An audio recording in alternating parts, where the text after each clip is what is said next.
எங்கள் பையன் 4 கிளி யாரோ கொடுத்தாங்கன்னு சொல்லி வீட்டில் கொண்டு வந்து வளர்த்தனான். எல்லாம் வளர்த்திட்டான். நாட்டுக்கோழி குஞ்சுங்க வாங்கிட்டு வந்து வளர்த்தனான், பிராய்லர் கோழி குஞ்சு வாங்கிட்டு வந்து வளர்த்தனான், மீன் வளர்த்தனான், புறா வளர்த்தனான், எல்லாமே வளர்த்துட்டான். சொன்னேன், ஏப்பா இன்னும் பாம்பு ஒன்று தான் நீ வளர்த்தலன்னு சொல்லி கிண்டல் பண்ணிட்டே இருப்பேன். கிளி ஒன்று வளர்த்தாம தான், கிளி யாராவது கொடுத்தாங்கன்னு கொண்டாந்து வளர்த்திட்டு இருந்தான். பாருங்கள், அந்த டேப்பில் அந்த கிளிங்கெல்லாம் விளையாடுற மாதிரி ஒரு வீடியோ போட்டான். இது பெட்டில் விளையாண்டுது, அது பக்கத்தில் கொத்துது. அது கூட கொத்திக்கிட்டு அது கூட அதனுடைய பாஷையில் பேசுது. அதை பார்த்து குத்துது பாருங்கதா.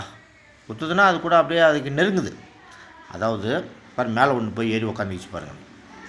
அதாவது அந்த இனத்தை நம்ம இனம் தான் அப்படின்றது கூட அது அப்படியே நெருங்குது. இப்போ அது கூட விளையாண்டுட்டு ஒரு ஹாப்பியாகுதுன்னு வச்சுக்கிறார்.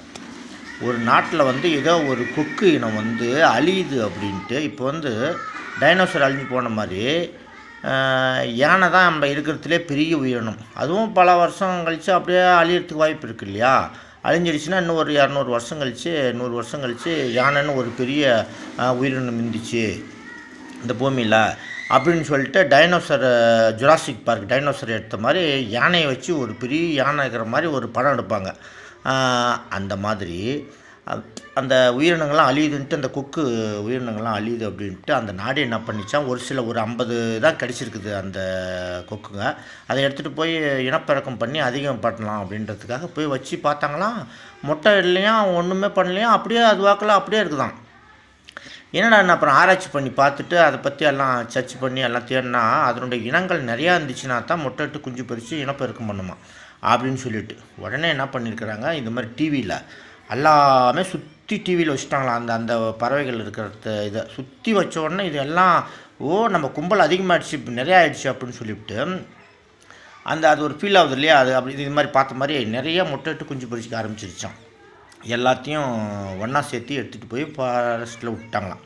அந்த மாதிரி இந்த இடத்துல இதுவும் பாருங்கள், அது கூட சேரவும் நிறையா 3 வந்துருச்சு பாருங்கள்.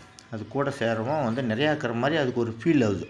அது மாதிரி சில உயிரினங்கள் சில பறவைகள் அதனுடைய இனம் நிறையா இருந்துச்சுனாக்கா அதிகமாக ஹாப்பியாக இருக்கும்.